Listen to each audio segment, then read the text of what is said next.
Praise lord. అందరికీ వందనాలండి. దేవుడు ఈరోజు స్త్రీల కూడికల్లో మనందరినీ కూడుకొనుటకు దేవుడు ఇచ్చిన ఈ అవకాశాన్ని బట్టి దేవునికి కృతజ్ఞతాస్తుతులు చెల్లించుకుంటున్నాను. మరి దేవునికి తరుణాన్ని గురించి మరి దేవుడు మనతో మాట్లాడి మన హృదయాలను కదిలించే వాక్యాన్ని మనకి ఇవ్వాలని దేవుని పాదాల చెంత ప్రార్థించుకుందాం. మహోన్నతుడా, మహిమగల దేవా, కృపామయుడా, ప్రేమాస్వరూపుడమైన దేవా, నీకు వందనాలు స్తోత్రాలు చెల్లించుకున్నాను తండ్రి. నీ పాద సన్నిధానంలో దేవా తండ్రి మేమందరం స్త్రీలం కూడుకొని దేవా తండ్రి నేను మహిమపరచుటకు దేవా తండ్రి నీ పాద సన్నిధానంలో నేర్చుకొనుటకు వచ్చి ఉన్నాం ప్రభువా. తండ్రి పరిశుద్ధాత్ముడా, నీవు మాతో మాట్లాడి మమ్మల్ని బలపరచండి ప్రభువా. దేవా, బలహీనమైన పాత్రం అయినప్పటికీ దేవా తండ్రి నాయన నీవు మమ్మల్ని వాడుకుంటున్నందుకు నీకు వందనాలు స్తోత్రాలు చెల్లించుకుంటున్నాం దేవా. మరి ఒకసారి మాతో మాట్లాడండి, మీలో స్థిరంగా ఉండి దేవా నీ చిత్తం జరిగించి వారమై ఉండిలాగిన మాకు సహాయం అనుగ్రహించమని క్రీస్తు యేసు నామంలో వేడుకుంటున్నాను తండ్రి, ఆమెన్.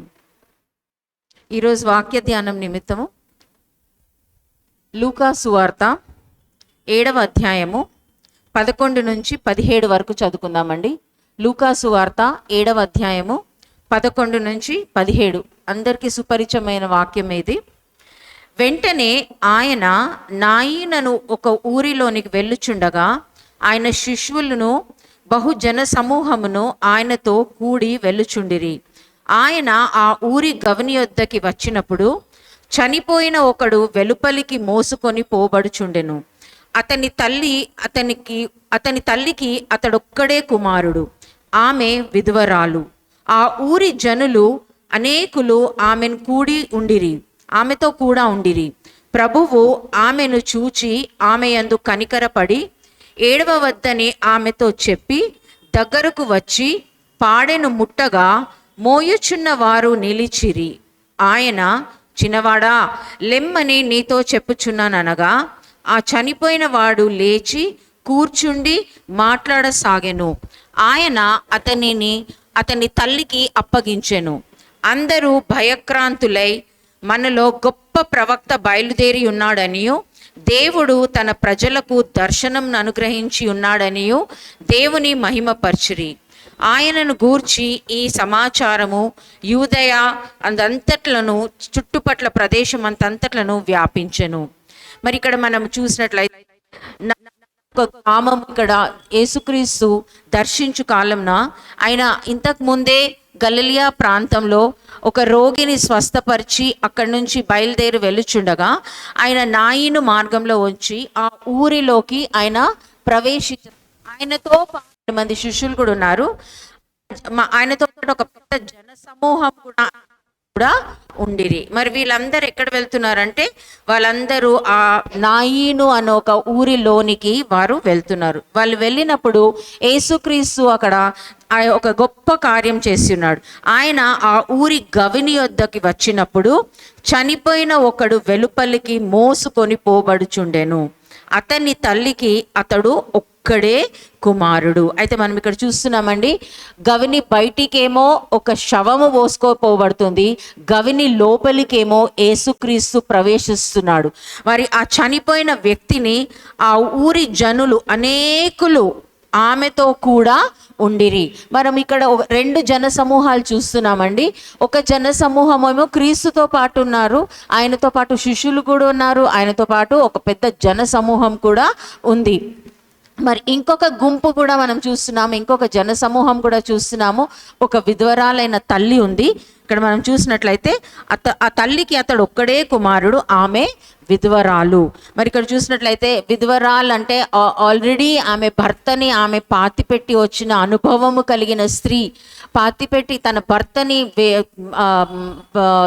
శ్మశానానికి తీసుకొని వెళ్ళి ఆయనను అక్కడ పాతిపెట్టి వచ్చిన అనుభవము కలిగిన స్త్రీ, ఆ దుఃఖము కలిగిన స్త్రీ ఆల్రెడీ ఆమె. మరి ఆమె ఏం కోల్పోయిందంటే ఆమెకు ఒక్కడే ఒక కుమారుడు, ఆమెకు ఉండినవాడు ఆయన కూడా కోల్పోయినాడు, ఆయన కూడా చనిపోయినాడు. మరి ఆ చనిపోయిన వ్యక్తిని ఒక గొప్ప జన సమూహం, ఆ ఊరి వారందరూ అనేకులు వచ్చిండ్రు. ఆ తల్లిని కుమారుని చూసి కనికరపడినారు, వచ్చినారు, ఆ శవాన్ని మోసుకొని వెళ్తున్నారు. వారేమో గవిని బయటికి వెళ్తున్నారు, క్రీస్తేమో గవిని లోపలికి వస్తున్నారు. మరి ఇక్కడ దేవుని ప్రణాళిక ఒకటి ఉందండి. మరి దేవుని ప్రణాళిక ఉంది కనుక ఆ ఒక్క చనిపోయిన వ్యక్తిని దేవుడు కనికరించాలని, దేవుడు ఉజ్జీవింపజేయాలని, దేవుడు జీవింపజేయాలని మరి ఆ గవని లోపలికి ఆయన ప్రవేశించి ఆయన ఏం చేసినాడండి, ఆ ఊరి గవని యొద్దకు వచ్చినప్పుడు చనిపోయిన ఒకడు వెలుపలికి మోసుకొని పోచుండెను. మరి చనిపోయిన వారిని చూసినట్లయితే మనము మరణముని పాతాళము వెంబడిస్తుంది అని ప్రకటన గ్రంథము 6వ అధ్యాయము 8వ వచనంలో మనం చూసినట్లయితే, ప్రకటన గ్రంథము 6వ అధ్యాయము 8వ వచనము 3వ లైన్ చూసినట్లయితే, అప్పుడు నేను చూడగా ఇదిగో పాండురంగ వర్ణము గల ఒక గుర్రము కనబడెను, దాని మీద కూర్చుండు వాని పేరేంటిదండి, మృత్యువు అంటే మరణము. పాతాళ లోకము వానిని వెంబడిస్తుంది, పాతాళ లోకం వానిని వెంబడించును. ఎవరైతే మరణిస్తారో వారిని ఎవరి వెంబడిస్తుందని పాతాళ లోకమే వారిని ఆ మరణాన్ని వెంబడిస్తుంది. కాబట్టి ఇక్కడ మనం చూసినట్లయితే ఈ మరణించిన వ్యక్తికి ఎవరు ఇంకా వెంబడించేది ఏదంటే పాతాళమే. అయితే ఆ ఊరి జనులు అనేకులు ఆమెతో కూడి ఉండిరి. ప్రభువు ఆమెని చూచి ఆయన యందు కనికరపడెను. ఎందుకు కనికరపడ్డాడంటే, మనము నిర్గమాకాండము 22వ అధ్యాయం మనం చూసినట్లయితే, నిర్గమాకాండము 22వ అధ్యాయము చూసినట్లయితే 22, 23 వచనాలు. విధవరాలైనను ఆయన ఒక ఆజ్ఞ ఇచ్చి ఉన్నాడండి. విధవరాలైనను దిక్కులేని పిల్లలనైనను బాధ పెట్టకూడదు. వారు నీ చేత ఏ విధముగానైనను బాధ నొంది నాకు మొరపెట్టిన ఎడల నేను నిశ్చయముగా వారి మొరను విందును. మరి ఇక్కడ యేసుక్రీస్తు గవని లోపలికి రాక ముందే ఈ ఒక కుమారుడు చనిపోయిన వ్యక్తిగా ఉన్నాడు. మన అద్వితీయ దేవుడు, మన దేవుడు ఏకైక కుమారుడు, ఆయన తండ్రి అయిన దేవుని ప్రియుడు, ఆయన ఆ యొక్క ప్రియమైన కుమారుడు ఈ గవని లోనికి రాకముందే ఈ తల్లి తనకున్న ఏకైక కుమారుని కోల్పోయింది. ఆమె ఎవరండి? ఆమె విధవరాలు అంటే తండ్రి ఆమె భర్తని ఆల్రెడీ కోల్పోయి ఉన్నది, భర్తని పాతిపెట్టి వచ్చింది. అదే గవని ద్వారా వెళ్ళింది, మరణానికి అప్పగింపబడిన వ్యక్తిని పాతిపెట్టి వచ్చింది. కానీ దేవుడు ఇక్కడ ఆ విధవరాల్ని చూసి ఆయన ఏం చేశాడంటే కనికరపడ్డాడు. ఆయన ఒక ఆజ్ఞ ఇచ్చి ఉన్నాడు, విధవరాలని కనికరించాలా, వారిని ఏ విధము చేతనైనను వారిని బాధ నొందిన ఎడల, వారు మొరపెట్టిన ఎడల ఆయన మొర తప్పక విని దానికి ఆయన పరిష్కారము, దానికి జవాబిస్తానని ముందుగానే వాగ్దానం చేసిన దేవుడు నమ్మదగిన వాడు. మనం నమ్మకత్వం లేకొని కోల్పోయినా కానీ ఆయన మాత్రం ఆయన విశ్వాస్యతని కోల్పోని వ్యక్తి అని చెప్పి ఉన్నాడు. అయితే ఇక్కడ ఈ విధవరాల్ని చూసి ఆయన కనికరపడి, ఆయన చూచుచున్న దేవుడు, ఆయన సమస్తమును చూశాడు గనుక ఆ గుంపులో ఆ తల్లి దుఃఖము వేదన చూసి ఆ తల్లిని ఆయన గుర్తుపట్టినాడు. ఎంతో మంది తల్లులు ఉండొచ్చు అక్కడ ఏడ్చేవారు, కానీ ఇక్కడ ఆ తల్లి యొక్క బాధ, హృదయాలని పరిశోధించే దేవుడు, ఆ హృదయంలో ఎంత వేదన, ఎంత దుఃఖము, ఎంత బాధ. భర్తని కోల్పోయిన స్త్రీ, మరి భర్త కోల్పోయాడు అంటే భర్త యొక్క బాధ్యత ఏంటండి? భర్త ఆమెకి తనకి కాపుదలనిస్తాడు, పోషణనిస్తాడు, అండగా ఉంటాడు, బలమునిస్తాడు, మరి తనకి కుటుంబాన్ని పోషిస్తాడు, అవన్నీ బాధ్యతలు ఆమె మీదనే పడి ఉన్నాయి. మరి చూసినట్లయితే 7వ వద్దని ఆమెతో చెప్పి దేవుడే కనికరించినాడండి ఆమెని. ఆయన చేసిన వాగ్దానంని, ఆయన ఇచ్చిన ఆజ్ఞని ఇక్కడ ఆయన నెరవేర్చినాడు. కనికరించి ఆమెని ఏడవవద్దు అని చెప్తున్నాడు. అనేక మార్లు దేవుడు మనల్ని కూడా ఏడవవద్దు అని చెప్తాడు. కానీ మనం మనుషుల వైపు వెళ్ళి చూసి వాళ్ళు ఏడవద్దులే, ఏదో మంచి జరుగుతుంది అని చెప్తే మనకు ధైర్యం వస్తుంది. కానీ మనము దేవుడు మనతో మాట్లాడి ఏడవవద్దమ్మా నేను ఉన్నాను నీకు అని భుజము తట్టి, మనకు వెన్ను తట్టి ధైర్యం ఇచ్చినప్పుడు ఆయన వాక్కును మనం గుర్తు చేసుకొని అనేకమైన ఉపకారాలు మన జీవితంలో ఆయన చేసి ఉంటాడు. ఆ ఉపకారాలన్నీ ఒకటి ఒకటి ఒకటి జ్ఞాపకం చేసుకుంటే ఆయన మాటలు, ఆయన చేసిన అద్భుత కార్యాలు, ఆశ్చర్య కార్యాలు మన జీవితంలో మనం కూడా గుర్తు చేసుకుంటే ఆయన మాటలన్నీ గుర్తొచ్చినప్పుడు మనకు అదే మాట గుర్తొస్తుంది, ఏడవవద్దమ్మా నేను చేస్తాను నీ కార్యము అని. ఆమెను చూచి ఆయన ఏడవవద్దమ్మా అని చెప్పాను. దగ్గరకు వచ్చి పాడెను ముట్టగా మోయుచున్న వారు నిలిచిరి. పాడెను ముట్టడానికి ఏ ఇశ్రాయేలునికి కూడా ఆ ఆజ్ఞ లేదండి. పాడ ముట్టినట్లయితే వాళ్ళు అపవిత్రులైపోతారు. మరి నా సంఖ్యాకాండము 19వ అధ్యాయము 11వ వచనం మనం చూసినట్లయితే, సంఖ్యాకాండము 19:11 చూసినట్లయితే, ఏ నర శవమునైనను ముట్టినవాడు 7 దినములు అపవిత్రుడై ఉండెను. మరి ఇక్కడ చూసినట్లయితే ఆ పాడెను ముట్టితే యేసుక్రీస్తు ఏమైపోవాలండి? అపవిత్రుడైపోవాలా. మన ఆజ్ఞ ప్రకారంగా ఆయన అపవిత్రుడు. కానీ ఈయన పవిత్రుడు గనుక ఆ అపవిత్రను తీసేసి ఆయన పవిత్రతనిచ్చే దేవుడు గనుక ఆయన కార్యం ఇక్కడ నెరవేర్చుకున్నాడు. పాడెను ముట్టినాడు. నా పాడెను కూడా ఒక దినం ముట్టినాడు. నేను కూడా ఒక శవం వలె, మృతురాలు వలె నా యొక్క ఆత్మలో నేను చనిపోయినప్పుడు దేవుడు నా పాడెను కూడా ముట్టి నన్ను లేవనెత్తి నాతో మాట్లాడి ఆయన రాజ్యంలో నన్ను ఒక బిడ్డగా ఆయన చేసుకున్నాడు. మరి ఇక్కడ ఆయన కూడా పాడెను ముట్టగా మోయుచున్న వారు నిలిచిరి. ఎవరండి మోయుచున్నారు? మరణమును మోసుకొని వెళ్తున్నారండి. మరణమును దేవుడు ఆజ్ఞాపిస్తున్నాడు. ఇక్కడ మరణ దూత, సంహార దూత ఇక్కడ నిలిచిపోయింది. వెంటనే ఆయన జీవము గనుక సంహార దూత ఇక్కడ నిలిచిపోయింది. మనం చూసినట్లయితే మన యోహాను 11:25-26 మనం చూసినట్లయితే యోహాను 11:25-26 అందుకు యేసు, పునరుత్థానమును జీవమును నేనే, నా యందు విశ్వాసముంచువాడు చనిపోయినను బ్రతుకును, బ్రతికి నా యందు విశ్వాసముంచు ప్రతివాడు ఎన్నటికిని చనిపోడు. ఈ మాట నమ్ముచున్నావా? మరి ఇక్కడ చూడండి, ఇక్కడ జీవమిచ్చువాడు ఎవరండి? పునరుద్ధానం చేయువాడు ఎవరండి? నేనే పునరుద్ధానమును నేనే జీవమును అని చెప్పిన ఆ జీవాధిపతి, ఆయన గొప్ప దేవుడు, ఆయన జీవమిచ్చువాడు గనుక ఆ జీవాధిపతి వచ్చి ఈ మరణించిన వాని ముట్టగా ఈ మరణించిన వాడు ఆయనలో నుండి మరణం వెళ్ళిపోయి ఆయనలోకి జీవము ప్రవేశించింది. ఆయన మాటలు జీవము గల మాటలు. అందుకని ఆయన ఇక్కడ చిన్నవాడా లెమ్ము అనిన వెంటనే ఆ మాటలోనే జీవముంది. మనకిచ్చిన ఈ వాకులోనే జీవముంది. ఇది జీవపు వాకు అని సెలవిచ్చినాడు. వాకు మనకు విడుదలైన తోడనే మనకేమవుతుందంటే జీవము మనలో కొనొస్తుంది. మనలో ఉన్న మృతమైనవన్నీ కూడా చనిపోతుంది. మనం ఇక్కడ చూసినట్లయితే 2 సమూహాలు ఒక్క గవని దగ్గర ఉన్నాయి. ఒక సమూహం ఏమో జీవం తీసుకొని వస్తుంది, యేసుక్రీస్తు ఆ సమూహానికి నాయకుడుగా ఉన్నాడు. మరి ఇంకొక సమూహం ఏమో మరణంని తీసుకొని గవనం బయటికి వెళ్ళుతుంది. ఇక్కడ రెండు జరుగుతున్నాయండి. ఒక గవనిని చూసినట్టయితే 2 గవనీలు ఇక్కడ మనకు కనబడుతున్నాయి. ఒకటేమో పరలోకపు గవని కనబడుతుంది, మరి ఒకటేమో పాతాళం యొక్క గవని కనబడుతుంది. మరి ప్రభువా అని పిలిచి అదే గవని దగ్గర ఉన్నవారు కూడా వాళ్ళకి జీవం లేని వారు కనుక వాళ్ళు కూడా పాతాళం యొక్క గవని దగ్గరనే ఉన్నారని వాళ్ళు కూడా తెలుసుకొని ఉండాలి. ఎందుకంటే వాళ్ళలో జీవం లేరు, వాళ్ళ ఆత్మకి జీవం లేదు. జీవింపజేయబడిన ఆత్మ ఆయన కొరకు ఉల్లాసముతో సంతోషముతో నిత్యము ఆయనను స్తుతిస్తూ గంతులు వేస్తూ ఏ శ్రమయందు కూడా ఆయన నాకు తోడుగా ఉన్నాడు అని నిర్భయంగా మనం ముందుకు సాగే వెళ్ళడానికి నిరీక్షణ ఆయన మనకి ఇచ్చి వెళ్ళి ఉన్నాడు. విశ్వాసము నిరీక్షణ ఆయన బట్టే మనకు కలిగి ఉన్నది. పరిశుద్ధాత్ముడి ద్వారానే మనకి రక్షణ కూడా కలిగి ఉంది కనుక మనం చేసింది ఏమీ లేదు. కేవలం ఆయన మీద ఆధారపడి ముందుకు వెళ్ళడమే మన యొక్క బాధ్యత. మరి మనం ఇక్కడ చూసినట్లయితే ఈ మరణమును ఎదుర్కొన్నవాడు ఈ జీవము గల దేవుడు. మరణాన్ని ఎదుర్కొన్నాడు, మరణాన్ని జయించిన వాడు పునరుద్ధానుడు గనుక ఈయనకొక్కడికే మరణం మీద అధికారం కలిగిన వాడు గనుక ఈ మరణించిన వానికి లేపడానికి కేవలం ఆయనకే శక్తి ఉంది, కేవలం ఆయనకే ఆజ్ఞ ఇవ్వబడింది, కేవలం ఆయనకే అధికారం ఇవ్వబడింది. ఆయన అధికారం కలిగిన దేవుడు గనుక ఈ మరణాన్ని ఆయన జీవముగా మార్చిన దేవుడు. ఆ జీవపు మాటలు ఆయన జీవాధిపతి. మనం కొలసీలు 2:9 చూసినట్లయితే కొలసీలకు రాసిన పత్రిక 2:9 చూసినట్లయితే ఏలనగా దైవత్వం యొక్క సర్వ పరిపూర్ణత శరీరముగా క్రీస్తునందు నివసించుచున్నది.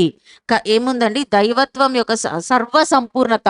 ఆయన యొక్క దైవత్వం ఉన్న దేవుడు ఆయన యేసుక్రీస్తు. శరీరధారిగా మనకు మధ్యలోకి వచ్చిన దేవుడే, కానీ ఆయనలో సంపూర్ణమైన దైవత్వం ఉంది. ఆయనలో ప్రేమ ఉంది, ఆయనలో కనికరం ఉంది, ఆయనలో దీర్ఘశాంతం ఉంది, ఆయనలో మరి మన కొరకు కన్నీరు విడిచే ఒక కృప కూడా ఆయన కలిగి ఉన్నాడు గనుక మనము ఏడ్చినప్పుడు ఆయన మనతో పాటు కన్నీరు విడిచే దేవుడు అండి. మన బిడ్డలు ఏడుస్తుంటే మనం కూడా వేడుస్తాం కదండి. మన బిడ్డలు వేదనతో ఉంటే ఆ మొహం చూస్తేనే మనకు తల్లులుగా మనకు తెలిసిపోతుంది. మనం వెంటనే అడుగుతుంది ఏమైంది అని అడుగుతాం. మరి మన దేవుడు మనల్ని అడగడా ఏం జరిగింది అని? మనము చెప్పుకోకుండా వెనక్కి వెళ్ళిపోయి మనుషుల దగ్గర చెప్పుకుంటాం. కానీ ఆయన పాద సన్నిధానంలో ఆయన పాదాల యొద్ద మనం సమస్తమును ఒక స్నేహితుడుగా ఆయనకి మనసు విప్పి సమస్తమును ఆయనకి చెప్పినట్లయితే ఆయన కంటే గొప్ప తండ్రి లేడు, ఆయన కంటే గొప్ప భర్త లేడు, ఆయన కంటే గొప్ప స్నేహితుడు లేడు. ఆయన వెంటనే ఇక్కడ మొదటి వచనం 11వ వచనం మొదటి మాట చూడండి. వెంటనే అంటే ఆయన ఆలస్యం చేస్తే కూడా లాజరు వలె ఆయనకు లేపే శక్తి ఉంది. కానీ ఇక్కడ పాతి పెట్టబోటకు ముందే తల్లికి ఆయన ఓదార్పును దయచేస్తున్నాడండి. ఎంత గొప్ప ధైర్యం ఆ తల్లికి వచ్చింది. కొడుకు సజీవుడుగా లేసినప్పుడు ఆ తల్లికి ఎంతో గొప్ప ధైర్యం ఉంది. మరి ఇక్కడ చూసినట్లయితే మరణదూత కూడా ఇక్కడ నిలిచిపోయింది. ఆ జీవాధిపతి అయిన దేవుడు వచ్చి ఆమె కన్నీరు తుడిచిండు, ఆమెను చూచినాడు. మన పాత నిబంధనలు అనేక మార్లు మనం చూసినాం. ఆయన చూచుచున్న దేవుడు. మనకేమైనా సమస్య వస్తే యెహోవాయే చూచుకొనును అని అబ్రహాం కూడా అన్నాడు. మరి కుమారుణ్ణి బలి ఇవ్వడానికి వెళ్ళినప్పుడు కుమారుడు అడిగినాడు, బలి పశువు ఏది తండ్రి అని అడిగితే యెహోవాయే చూచుకొను. మన దేవుడు మన సమస్యలను చూచుకోడా? దేవుడు మనల్ని చూసే దేవుడు కాదా? మన హృదయాలను పరిశోధించే దేవుడు కాదా? మన కన్నుల వెనుక ఉన్న కన్నీరు తుడిచే దేవుడు కాదా? మన హృదయంలో ఉన్న వేదన చూసే దేవుడు కాదా? మన రహస్యం ఎరిగిన దేవుడు మనం రహస్యంగా ఏడ్చుచున్నది ఆయనకు తెలీదా? మనల్ని బాధ పెట్టిన వారు మనం ఎవరినైనా బాధ పెట్టినట్లయితే మనల్ని గద్దించే దేవుడు కాదా? మనల్ని సరిచేసే తండ్రి కాదా? మనకు భర్తగా లేడా? మనల్ని పోషిస్తున్నాడు, మనల్ని ఓదారుస్తున్నాడు, ఆదరిస్తున్నాడు, నిలబెడుతున్నాడు. సిగ్గు నొందని వారముగా మనం నిలబడతామని మనకు వాగ్దానం చేసిన దేవుడు నమ్మదగిన వాడు. ఆయన ఉన్నవాడు అనువాడు అని మాట్లాడుతున్నాడు మనతో. మనం నిత్యము ఆయన సన్నిధిలో గోజాడిన తప్పక మన జీవితంలో మన కుటుంబంలో మరణించిన వారు ఎంతమంది ఉన్నారు? మనం మరణించిన వారిని మోసుకొని వెళ్ళిపోతున్నామా గవని బయటికి? లేకపోతే వారిని మరి తిరిగి జీవింపజేయాలని ఆ యొక్క నలుగురు పక్షవాతం గల వారిని మోసుకొని ఇంటి కప్పు తీసుకొని యేసుక్రీస్తు దగ్గరికి తీసుకొని వచ్చినట్టు మనం కూడా వాళ్ళని మోసుకొని వస్తున్నామా మన ప్రార్థనలో, మన విజ్ఞాపనలో? లేదా మనం మరణించిన వారిని గవని బయట తీసుకొని వెళ్ళిపోదాంలే అని ఆయనను వాళ్ళని పాతిపెట్టుటకు తీసుకొని వెళ్తున్నామా?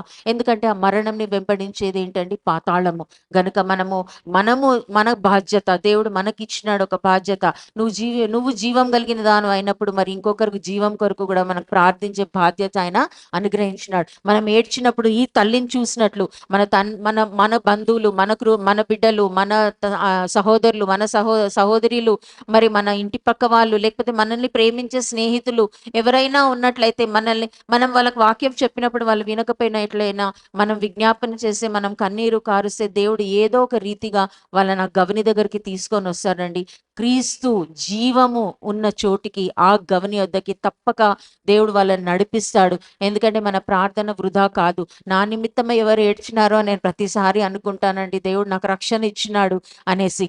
కాబట్టి మనం కూడా మరణించిన వారిని మోసుకొని పోకుండా, మరి ఆ యొక్క సంహార దూతకు వాళ్ళని అప్పగించకుండా మరణించిన వ్యక్తిని యేసు యొద్దకి, ఆ గవని యొద్దకి మనం కూడా తీసుకొని వద్దామండి. ఎందుకంటే మోసుకొని మనం విశ్వాసంతో తీసుకొని వెళ్తే ఆయన మనల్ని చూస్తాడు, ఆయన మన దుఃఖాన్ని చూస్తాడు. చూచి ఆయన ఏమంటాడు?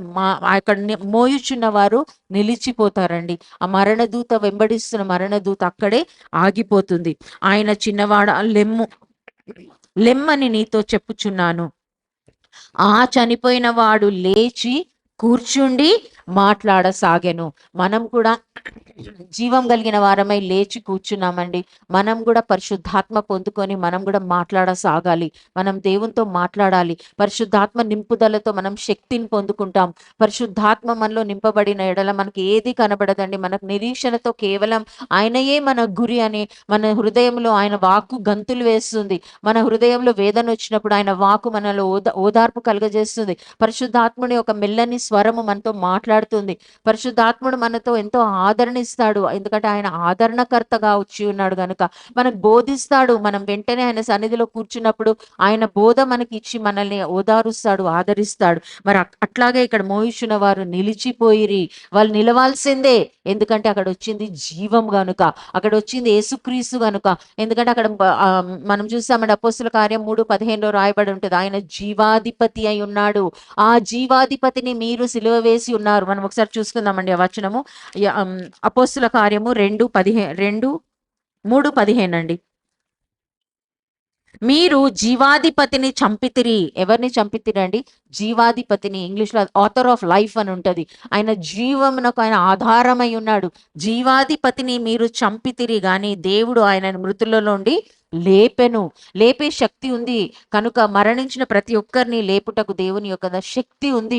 ఎందుకంటే ఆయన జీవాధిపతి, జీవము కలిగిన వాడు. ఆయన ఆత్మ మనకు ప్రసాదించినప్పుడు మనం ఇంకా ఉజ్జీవింపబడతాము. ఆయనలో మనం ఇంకా ఇంకా ఎదగాలని ఆశ పుడుతుంది మనకి. ఆయనను ఆరాధిస్తాం. ఆయన ఇచ్చిన అవకాశాన్ని బట్టి మనల్ని లోకంలో నుంచి వేరుపరిచినాడండి. మనంతలు మనం పరచబడుకోలేము. ఆయన వాక్కు మన హృదయంలో కార్యం జరిగింది.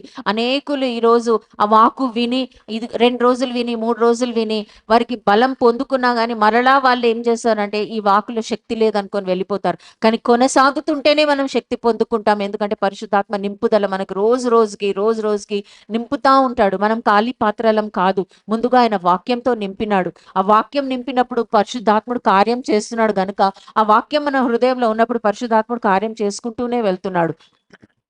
మన అనుదిన జీవిత శైలిలో కూడా ఆయన పరిశుద్ధాత్ముడు ఆ వాక్యం ఎత్తి మనకి ఏ సమయానికి ఏది కావాలో ఆయన మనకు బోధిస్తున్నాడు. అంటే పరిశుద్ధాత్ముడు మనకు బోధిస్తున్నాడు. ఆయన ఇంకా మనల్ని నింపిన ఎడల మనం ఆయన కొరకు జీవిస్తాం. మనం ఇక్కడ చూసినట్లయితే ఆ చిన్నవాడు లెమ్మని నీతో చెప్పుచున్నాను అనగా ఆ చనిపోయిన వాడు లేచి కూర్చుండి మాట్లాడసాగాను.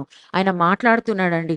క్రీస్తుతో మాట్లాడుతున్నాడు. ఆయన తల్లితో కూడా మాట్లాడుతుండవచ్చు. తల్లి ఎంతో సంతోషించింది. మరి ఇక్కడ చూసినట్లయితే క్రీస్తు మరణించిన వాడిని లేచినప్పుడు ఆయన ఏం చేశాడు? ఆయన అతని తల్లికి అప్పగించెను. ఇక్కడ మనం చూసినట్లయితే మనల్ని మృతులమైన మనము ఆత్మలో అపరాధముల చేతను పాపముల చేతను మనం చచ్చిన వారమై ఉండగా ఆయనను మనల్ని జ్ఞాపకం చేసుకొని మనం మనకు శత్రువై ఉండగా మనల్ని జ్ఞాపకం చేసుకొని మనల్ని జీవింపజేసి ఆయన తల్లి అయిన సంఘానికి అప్పజెప్పిండండి. ఈ యొక్క భూమి మీద ఉన్న ఈ సంఘము తల్లిగా ఉన్నది. పరమందున్న దేవుడు మనకి తండ్రిగా ఉన్నాడు. అందుకనే తల్లి మాటని ఎప్పుడు మీరు నిరాకరించదు. తండ్రి మాటను నిరాకరించదు. అప్పుడు మీరు దీర్ఘాయు అంటే నిత్య జీవము కలిగిన వారమై ఉంటామని దేవుడు మనకి మాట్లాడినాడు సొలొమోను ద్వారా. కాబట్టి ఈ తల్లికి అప్పగించి ఉన్నాడు. మనం కూడా నూతన యెరూషలేము మనం పైన మన తల్లి అయి ఉన్నదని మనకి గలతీయు రాసిన పత్రికలో 4వ అధ్యాయంలో రాయబడింది. ఇక్కడ తల్లికి అప్పగించి ఉన్నాడు. జీవింపజేసి తల్లికి అప్పగించి ఉన్నాడు. మరి అందరూ భయక్రాంతులైరి. మనం ఇక్కడ చూసినట్లయితే నాయీను అనే ఒక ప్రదేశంలో దాని యొక్క అర్థం ఏంటంటే చాలా సౌందర్యంగా ఉంటదంట. చాలా లవ్లీ, సౌందర్యంగా ఉంటది. అంటే ఈ లోకము మనకి ఎట్లుందంటే చాలా సౌందర్యంగా ఉంటది. ఎందుకంటే అది మనకు పాపం చేయడానికి తీసుకొని వెళ్తుంది. మనలో నిరాశను కూడా తీసుకొని వస్తుంది. తర్వాత మనలో దుఃఖం కూడా తీసుకొని వస్తుంది. కానీ మనం అది గమనం పెట్టమండి.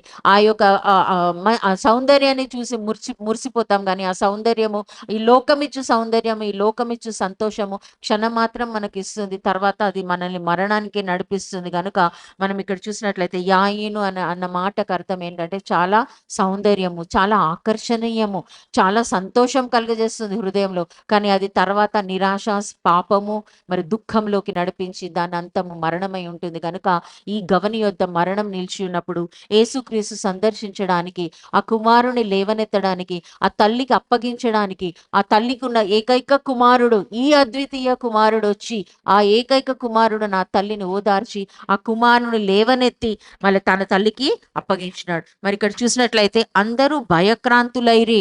మనలో గొప్ప ప్రవక్త బయలుదేరి ఉన్నాడనియు దేవుడు తన ప్రజలకు దర్శనమును అనుగ్రహించి ఉన్నాడనియు దేవుణ్ణి మహిమపరిచిరి.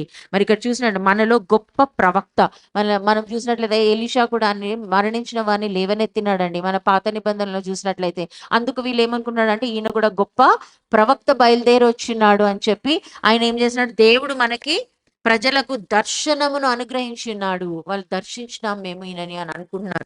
వాళ్ళు ఆ దర్శనం అనుగ్రహించిన దేవుని వారు మహిమపరిచిరి. మరి దేవుడు మనకిచ్చిన జీవంని బట్టి మనం అనుక్షణం దేవుని మహిమపరుస్తున్నామా లేదా మనం ఈ యొక్క జీవన ఉపాధ్యాయంలో ఈ జీవనంలోనే మనం కొట్టుకొని వెళ్ళిపోతున్నామా? మనం ఆయన ఇచ్చిన జీవాన్ని మహిమపరుస్తున్నామా లేదా? మరి ఇక్కడ చూడండి తర్వాత ఏం జరిగిందో. ఆయనను గూర్చి ఈ సమాచారము యూదయ అంతటయు చుట్టుపక్కల ప్రదేశం అంతటయు వ్యాపించెను. మరి ఈ సమాచారము మనకిచ్చిన జీవమును, మనకిచ్చిన ఈ యొక్క ఆయన ఇచ్చిన మనకి ఇచ్చిన ఈ జీవమును గురించి మనం సమాచారమును మనం అంతటా ప్రచురిస్తున్నామా? చుట్టుపక్కల ప్రాంతంలో మనం ప్రచురిస్తున్నామా? ఈ వార్త ఎవరు మోసుకొని వెళ్ళినారు ఆ సమూహంలో? మరి ఆ సమూహంలో ఉన్నవారు మరణాన్ని మోసుకొని వెళ్ళిన వారు, మరి ఇక్కడ చూసినట్లయితే ఆ జీవం ఇచ్చిన దేవుని గురించి ఈ సమాచారం వారు ప్రాంతానికి మోసుకొని వెళ్తున్నారండి. చుట్టుపక్కల ప్రాంతంలో అన్నిట్లో కూడా వాళ్ళు ఇక్కడ మనం చూసినట్లయితే ఆయన వాళ్ళు ఈ ప్రదేశం అంతటను వ్యాపించింది. ఏమని వ్యాపించింది? మరణించిన వాడు తిరిగి లేచినాడు. ఎవరి వల్ల లేచినాడు అంటే ఆ జీవాధిపతి వలన లేచినాడు. ఆఖరి శత్రువు అయిన మరణము, కొరింథీ 15:26 ఉంటుంది కదండి. ఆఖరి శత్రువు అయిన మరణాన్ని జయించినాడు ఆయన. కాబట్టి ఇక్కడ మనం చూసినట్లయితే మరణాన్ని జయించినాడు. మరణ దూతని ఇక్కడ సంహార దూతని ఇక్కడ ఆపివేసి ఈ యొక్క చిన్నవాడా అని పిలుస్తున్నాడు. ప్రేమగా పిలుస్తున్నాడు. చిన్నవాడా లెవ్ము, కూర్చో, మాట్లాడుతున్నాడు ఆయన. వెంటనే దానికి స్పందించినాడు. మౌనంగా లేడండి ఆయన, మాట్లాడినాడు. మనం ఇక్కడ చూసినట్లయితే ఈ యొక్క వాకు, ఈ యొక్క అద్భుత కార్యం, ఆశ్చర్యకరుడైన దేవుడు అద్భుతం చేసినాడు. జీవంలో నుంచి మనల్ని నడిపించినాడు. మరణం నుంచి జీవంలోకి నడిపించిన ఈ యొక్క కుమారుని బట్టి అక్కడ జన సమూహం ఈ వార్త అంతా ఇక్కడ తీసుకొని వెళ్తుందండి. చుట్టుపక్కల యూదయ అంతయు, చుట్టుపక్కల ప్రాంతాలంతయు తీసుకొని వెళ్తుంది. మరి మరణము దేవుని నుంచి మనకి ఎడబాటండి. మన ఆత్మకి దేవుని నుంచి ఎడబాటు అయినప్పుడు మరణమే. మనము ఒక క్షణం కూడా ఆయన మర్చిపోయి, ఒక క్షణం కూడా ఆయన సహాయం లేకుండా మనం ఉండలేమండి. ప్రతి క్షణము ఆయన సహాయం చేస్తున్నాడు, కానీ మనము దాన్ని మర్చిపోతున్నాం. ఆయనను విడిచి దూరంగా వెళ్ళిపోతున్నామేమో. ఒకవేళ మనం దూరంగా వెళ్ళిపోయినట్లయితే మనల్ని ఎవరు ఎదుర్కొనేది? మరణమే. దాని వెంబడి వచ్చేది పాతాళమే. కనుక మనం దేవుని విడిచి ఒక క్షణం కూడా ఉండొద్దండి. మనం ఎవరి కోసమో మనం దేవుని స్తుతించాల్సిన అవసరం లేదు. ఒక మనిషిని చూసి నేను కూడా ఒకప్పుడు అనుకున్నానండి, నాకు తెలిసిన వారు అక్కడ ఉన్నారు కనుక నేను ఆ సంఘానికి వెళ్ళను అనుకున్నాను. కానీ దేవుడు నాతో ఒక మాట మాట్లాడినాడండి. ఒకవేళ ఆమె పరలోకంలో ఉంటే నువ్వు పరలోకంకి రావా? ఆ మాట నన్ను చాలా దుఃఖపరిచిందండి. నాకు చాలా బాధ కలిగించిన వ్యక్తి ఆ నుంచి నేను దూరంగా ఉండాలని ఎంతో ఆశపడినాను. కానీ ఆ క్షణము అక్కడికి నేను వెళ్ళను అని అనుకున్నాను. కానీ దేవుడు నాతోటి ఒక చిన్న స్వరంతో నాతోటి ఏం మాట్లాడాడు అంటే, ఆ వ్యక్తి పరలోకంలో ఉంటవే, నువ్వు పరలోకానికి రావా? మరి నిన్ను బాధపరిచిన వారు దగ్గరికి మనం వెళ్ళకపోతే, మరి ఆ వ్యక్తి పరలోకంలో ఉంటే మనం పరలోకంకి వెళ్ళమా? మనకి ఇష్టం లేదా ఆ వ్యక్తి అక్కడ ఉన్నందుకు? మనం ఎవరి కోసం వెళ్తున్నామండి? మనకు నిత్య జీవం ఇచ్చే యేసు కోసం వెళ్తున్నాం. ఆయన రాజ్యం మనలో స్థాపించినాడు. మనం ఆయన సైనికులుగా ఉన్నాము. ఆయన మన సైన్యాధిపతి. ఆయన మనల్ని నడిపిస్తున్నాడు. ఆయన మన ప్రతి యుద్ధంను పోరాడుతున్నాడు. గనుక మనల్ని ఏ విధము చేతనైనాను మనం మరణానికి దగ్గర అవుతున్నామని అంటే మనం చాలా జాగ్రత్తగా ఉండాలండి. మనం ఎంత దేవునికి ఒక సహవాసం మనం మిస్ చేసేసుకున్నామంటే మనము ఆయన జీవపు మాటలు మిస్ చేసుకున్నామండి. ఆయన మనలో ఏదో ఒక కార్యం చేస్తాడు. అది చిన్న కార్యమే కావచ్చు, మనకు తెలియదు. కానీ మనం అది గ్రహిస్తాము. వాక్కు వినిపింపజేయబడినప్పుడు, మనకి ఇవ్వబడిన ఒక యాజకుని ద్వారా మనకు ఆ మాట వినిపింపజేయబడినప్పుడు అది మన హృదయంలో కార్యం చేస్తుంది. ఎందుకంటే మనస్సాక్షి మన మీద దోషారోపణ చేస్తుంది. మన మీద మనస్సాక్షి దోషారోపణ చేయనంత వరకు మనం దేవుని సన్నిధిలో మనం ధైర్యంగా నిలబడొచ్చు. కాబట్టి మనం ఏది కూడా చూడకుండా ఇక్కడ చూసినట్లయితే జీవమిచ్చు దేవుడు ఎదుర్కొన్నాడండి మరణాన్ని. ఆ పునరుద్ధాన దేవుడు మన ఆత్మ మరణ స్థితిలో ఉన్నప్పుడు ఆయన మనల్ని ఎదుర్కొన్నాడు, మనల్ని జీవింపజేసినాడు. మనమైన సైన్యము ఒక్క పట్టణము పట్టబడుతుంది అని అంటే ఆయన ఆయన ఆయన యొక్క రాజ్యంలో ఒక పట్టణమైన కూలిపోతున్నాడు. మనమందరము ఒక్కొక్క పట్టణం అండి. మనము వేరే సాతాను మనల్ని ఆక్రమిస్తుంది అంటే ఆయన రాజ్యంలో నుంచి ఒక పట్టణం పోయినట్టు. మనం ఆ రీతిగా ఉండకూడదండి. మనము ఆయన జయించేలాగా ఒక్కొక్క పట్టణంని, ఒక్కొక్క వ్యక్తిని మనం స్వాధీనపరుచుకున్నలాగా ఆయన రాజ్యంలో చేరులాగన ఆయన జీవం ఇచ్చులాగన ప్రతి ఒక్క మరణించిన వ్యక్తిని మనం మోసుకొని వెళ్దామండి. అయితే ఆయన జీవపు మాట వినినప్పుడు మరణ దూత అక్కడనే ఆగిపోతుంది. దేవుడి వాక్యాన్ని దీవించలాగా ప్రార్థించుకుందాం. పరిశుద్ధుడా, మహోన్నతుడా, మహిమగల దేవ, జీవాధిపతి నీకు వందనాలయ. తండ్రి మృతులలో ఉన్న మమ్మల్ని లేవనెత్తిన దేవా నీకు వందనాలు స్తోత్రాలు.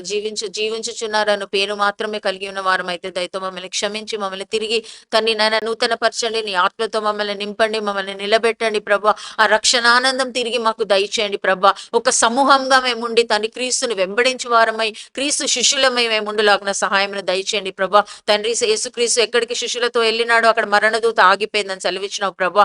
దేవా తండ్రి నాయన మేము నిన్ను వెంబడించి వారమై ఉండి నీ సైన్యంలో ఉండి దేవా తండ్రి నాయన నీ కొరకు పనిచేయ వారంగా ఉండి తండ్రి నాయన మరణదూత ఎక్కడెక్కడ ఉందో దేవా తండ్రి నాయన అక్కడికి వెళ్ళి దేవా తండ్రి నీ జీవపు మాటలు ప్రకటించలాగన తండ్రి వారి కొరకు విజ్ఞాపన చేయలాగన కన్నీటి విడిచి తండ్రి ఒక భారం కలిగిన ఆత్మలం కలిగిన వారమై ఉండులాగన మాకు సహాయం దయచేయమని వేడుకుంటాం తండ్రి. మరణ గవినలో నుంచి జీవపు గవినలోనికి నడిపించి వారమై ఉండులాగన సహాయం దయచేయం తండ్రి. మరణాన్ని మోసుకుపోయే సమూహంలో మేము ఉండకుండా తండ్రి జీవాన్ని తండ్రి తీసుకొచ్చే సమూహంలో మేము ఉండులాగున్నాం తండ్రి.